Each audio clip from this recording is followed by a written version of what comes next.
Bismillahirrahmanirrahim. Assalamualaikum warahmatullahi wabarakatuh. Alhamdulillahilladzi hadana li hadza wa ma kunna linahtadiya laula an hadana Allah. Asyhadu an la ilaha illallah wa asyhadu anna Muhammadar Rasulullah. Ibu bapak sing dimuliakan Allah Subhanahu wa taala, ada sebuah kisah yang sangat terkenal dari Pakistan. Ada seorang dokter yang sedang melakukan perjalanan naik pesawat. Pada saat naik pesawat kok dilala? Rada cerak. Kok dilala? Pesawatnya itu trouble sehingga satu mesin pesawatnya rusak. Pesawat itu pesawat jenis jetnya yang isinya cuma 8. Saya pernah ngerasain juga. Pesawatnya cuma antar pulau. Nah, pesawat harus landing darurat di bandara yang paling dekat. Dan ternyata berhasil, pesawat landing di bandara yang paling dekat. Dan ternyata bandara ini ku desa pelosok terpencil, sehingga tidak banyak pesawat yang landing di sana.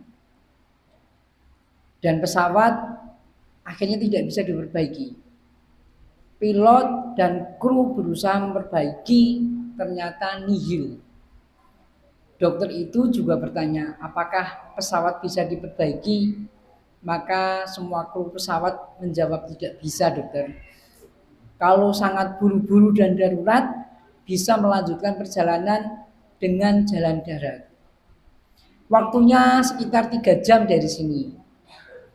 Tapi kalau bersedia menunggu, maka dipersilahkan. Karena kondisinya tidak memungkinkan, maka dokter itu akhirnya memutuskan untuk nyewa mobil. Sampai di tengah perjalanan, belum sampai tempat tujuan, ternyata hujan lebat dan banjir menghadang. Saat niki mungkin koyo Semarang karo Pati mungkin. Banjirnya nganti sak paha, orang dewasa. Tidak bisa lewat. Dan jarak pandang paling banter cuman 10 meter. Tidak bisa apa-apa. Terpaksa dokter itu mengatakan kepada sopir, Pak sopir, berhenti dulu aja beristirahat. Karena terlihat di depan itu ada sebuah rumah yang tidak terlalu bagus. Beristirahatlah di situ dan mengetuk pintu rumah itu. Dan keluarlah seorang nenek tua, renta, dan dokter itu mengatakan, Nek, boleh enggak saya berteduh sebentar dan numpang sholat?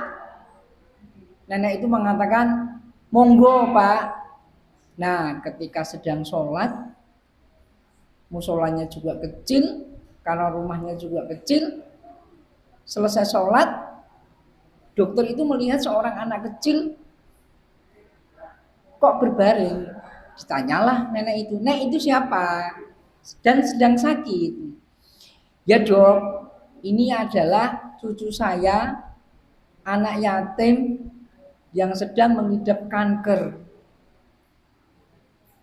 Apa yang terjadi? Kenapa tidak dibawa ke rumah sakit? Nenek itu mengatakan, saya sudah bawa ke rumah sakit dan semua rumah sakit mengatakan ini sudah disembuhkan dan ketika akan dioperasi jadwal tunggunya 6 bulan. Semua rumah sakit mengatakan. Dan dia mengatakan yang bisa menyembuhkan, punya keahlian itu hanya seorang dokter namanya dokter Ihsan. Dokter itu kemudian ternyuh. Sakitnya apa? Sakitnya saraf, kanker saraf. Pak dokter itu mengatakan kepada ibu, Bu, mungkin ini adalah jawaban dari doa ibu selama ini. Sayalah dokter Ihsan yang ibu maksud, yang ibu selalu berdoa setiap sholat, setiap saat. Dokter Ihsan itu saking sibuknya, untuk bertemu dia di operasi, jadwal tunggunya 6 bulan. Dan akhirnya anak ini dibawa ke rumah sakit terdekat yang punya fasilitas juga cukup minim dan dioperasi dan alhamdulillah sembuh. Ini kisah nyata. Bapak Ibu yang saya hormati, berdoa itu kewajiban. Suka, duka, kaya, miskin, semuanya wajib berdoa. Semakin sering kita berdoa, maka yang kita apa istilahnya? Didoakan, digayu, insya Allah sampai. Orang mungkin doa kita tidak terkabul, itu orang mungkin. Karena yang bilang Allah sendiri, mintalah kepadaku Allah, maka niscaya akan aku beri. Berarti kalau kita berdoa tidak dikabulkan, bukan salahnya Allah, salah kita. Karena Gusti Allah orang mungkin ngapusi. Gusti Allah kok ngapusi? Allah pasti gak akan bohong. Lantas apa syaratnya sebuah doa bisa terkabul? 1, tidak punya dosa besar. Dosa durhaka kepada orang tua. Kalau kita punya dosa durhaka kepada orang tua, jangan pernah berharap doa kita akan makbul. Walaupun cuma berkata hus, dicontohkan seperti itu. Maka kepada orang tua itu harus lembut. Kalau panjenengan duwe wong tua tesih gesang, jenengan sok ben ora iso mlebu surga, itu sebuah kerugian. Kenapa? Karena surga ada di telapak kaki ibu. Diles-iles mbuke. Loh, berarti ora adil. Wong surga di telapak kaki ibu. Lah terus nek misale ibu surganya ada di mana? Di telapak kakinya suami. Jadi, kalau suatu saat panjenengan masak diceluki karo bapake, burine yo masake ditinggal dan gosong, itu dicatat ibadah. Lebih baik gosong daripada jenengan ora semaur, ora memenuhi panggilannya suami. Jadi Bapak Ibu, panjenengan sakjane nek mau masuk surga gampang banget. Sing anak-anak yo berarti berbakti kepada orang tua, terutama ibu. Yang istri berbakti kepada suaminya. Loh, nek urung duwe suami piye? Yo berarti masih tergantung kepada orang tuanya. Dan ketika sudah punya suami, maka surga ini berpindah ke suaminya. Bukan berarti terus karo wong tuane ora bekti. Dosa besar, durhaka kepada orang tua. 2, dosa zina. Kalau kita punya dosa zina, jangan pernah berharap sekali-kali bisa masuk surga. Dosa yang kecil ya zina mata. Kadang-kadang anak-anak yang lewat ratingeske mubazir jadi. Tapi ya begitulah. Setan itu membuat pandangan mata kita itu indah anak yang lewat. Yang ketiga adalah dosa musyrik. Musyrik tidak harus ke dukun Bapak Ibu. Ke dokter, minum obat. Kalau kita berpandangan bahwa obat kuwi sing marake sembuh, dokter kuwi sing marake sembuh, itu sudah dicatat syirik. Loh, terus bagaimana?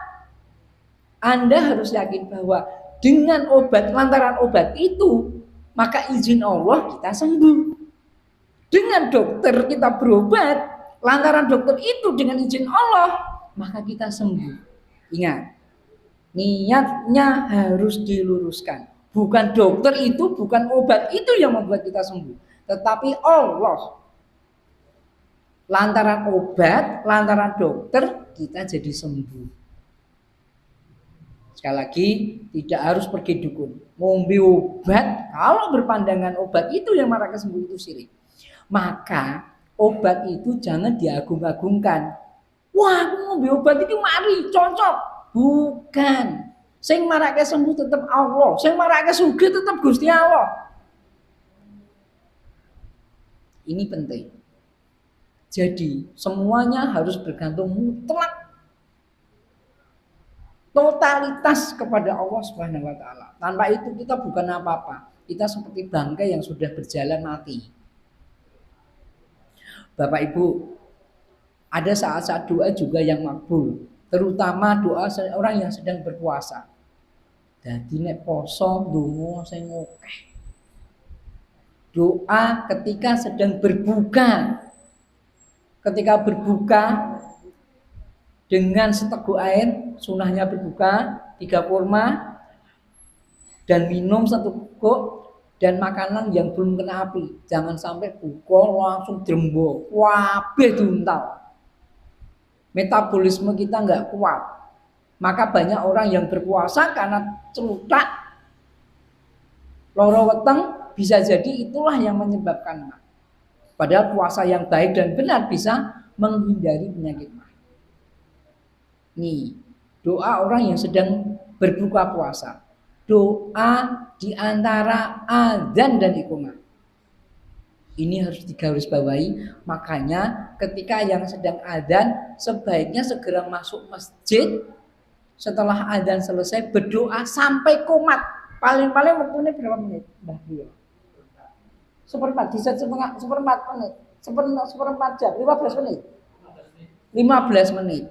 Gunake dinggo ndonga makbul, mesti terkabul. Sing jamin bukan kula, sing jamin Allah lewat Al-Qur'an. Makanya nek kita orang ndonga di antara adzan dan qomat itu rugi besar.